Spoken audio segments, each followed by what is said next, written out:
السلام علیکم۔ کراچی میں فائرنگ کی بوچھاڑ، شادی کی خوشیاں ماتم میں تبدیل، واقعے پر علاقے میں فضا سوگوار۔ کیا آپ حالات حاضرہ سے آگاہی حاصل کرنا چاہتے ہیں؟ خبر کے پیچھے چھپے اصل حقائق جاننا چاہتے ہیں تو ابھی سبسکرائب کیجئے دل پاکستان کو اور ساتھ ہی گھنٹی کے نشان پر کلک کر دیں۔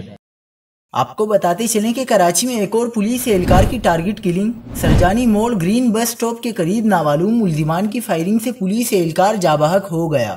پولیس حکام کے مطابق مقتول رات گئے شادی کی تقریب میں گیا تھا۔ سادہ لباس پولیس اہلکار عظیم اقبال موٹر سائیکل پر واپس آ رہا تھا کہ اسے نامعلوم ملزمان نے فائرنگ کا نشانہ بنایا۔ پولیس کا کہنا ہے کہ مقتول پولیس اہلکار سرجانی کا رہائشی تھا۔ مقتول کے پاس سے کوئی اشیاء نہیں چھینی گئی۔ مقتول اہلکار سے ایک 30 بور پستول، موبائل فون، پرس، نقد رقم اور موٹر سائیکل ملی ہے۔ پولیس کے مطابق جائے وقوع سے 2 30 بور پستول کے خول ملے ہیں۔ فورینسک ٹیم نے جائے وقوع سے شواہد اکٹھا کر کے تحقیقات شروع کر دی ہے۔